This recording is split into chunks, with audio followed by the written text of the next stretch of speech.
Now, one of the topics we're discussing in this group today states that will water politics dominate the next 2 decades or not?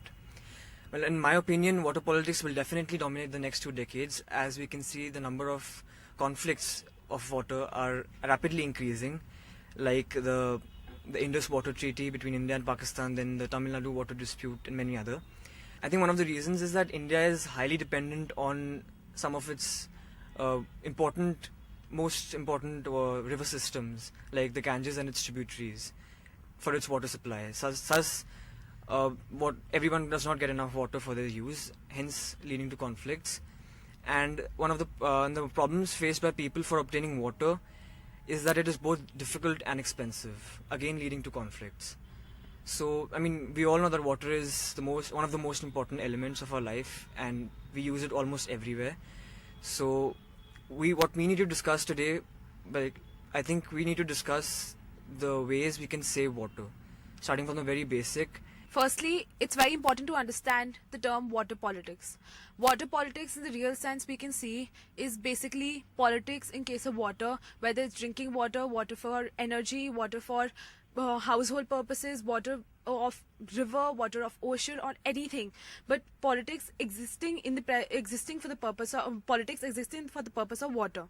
Now, water politics has surrounded our country from all the sides. We can see that it's present in case of Arabian Sea or the Bay of Bengal or the Indian Ocean. If we talk about the rivers, then we are facing the problem of water politics in case of Brahmaputra, Ganges, or Indus, or Satluj, or the CAUVERY. And we can see that because of this thing, many of the people have died, many of the people have really suffered lots and lots of atrocities. And it's really important that it's an emerging topic. Basically, from the few months we can see that there are so many news coming regarding the CAUVERY water politics that has been going on in Karnataka and Tamil Nadu. So it's a very emerging topic, and we should really pay attention to it. Let's consider what actually happens when there is scarcity.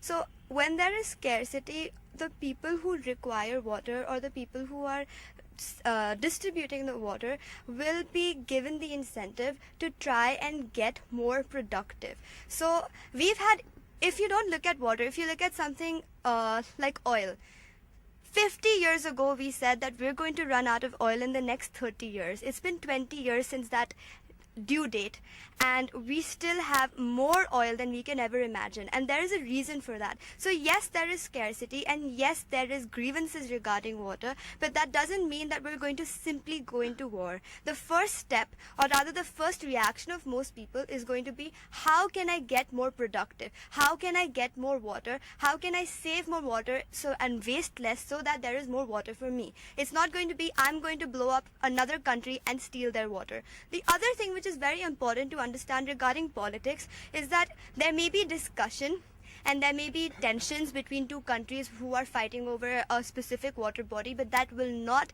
lead to war.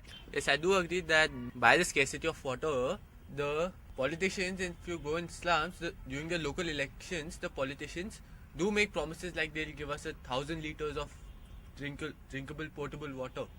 But if you see, it's not really happening. So I do believe that water politics will change the next few decades, and those people who guaranteed potable water have won the elections, and they can control the next 2 decades if it goes on. Hi, I am Amog. Water is surely an issue, but when we connect it to World War III, people are connecting it to World War III, then it's actually a big issue, major issue. Leave apart the world. If we talk about India itself, if we talk about CAUVERY, people may think it's recent, but it's actually not recent. This issue has been there since Britishers were in India.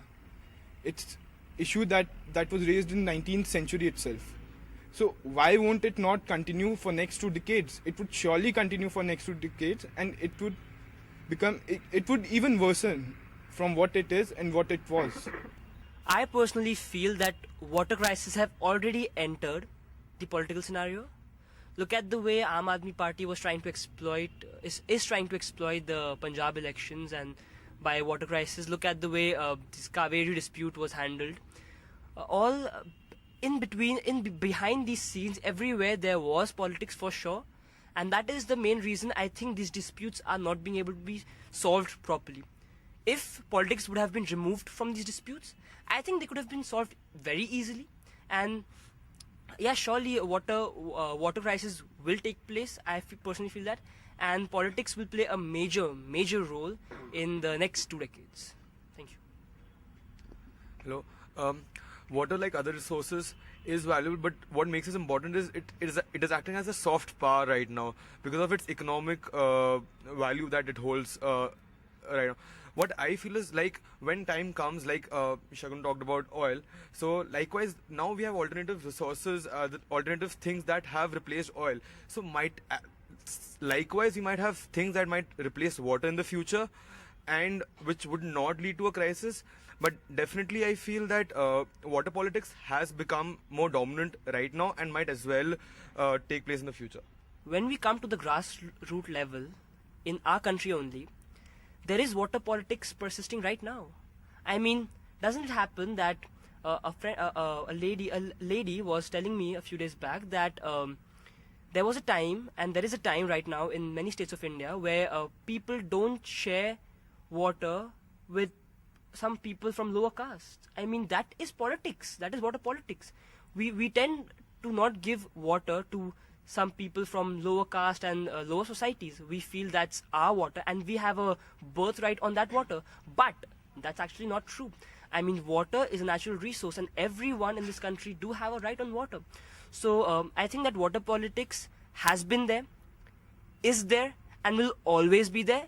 And it's just gonna go, it's just gonna go tenfold. It'll just increase. And I don't think water will ever become not a part of politics.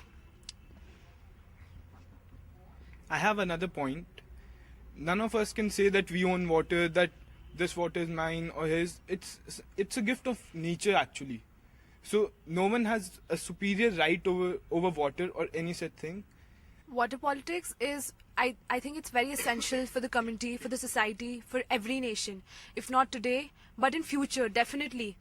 Every citizen of the nation will, it's a very scarce resource, so every citizen requires it, and which is why there has to be some treaties, or there has to be some negotiations formed on the water bodies that exist in the world, which is why we have Indus Waters Treaty with Pakistan, and we have this kind of a ratio on which we share our Indus water, the water of the Indus River, with Pakistan and India, and that is why we should also have some treaties, some negotiations similarly in Karnataka and Tamil Nadu. Like the government of India can form a treaty in Karnataka and Tamil Nadu where they can share the water body among themselves and not create a conflict over there, which is why so many people are suffering and so many people are dying.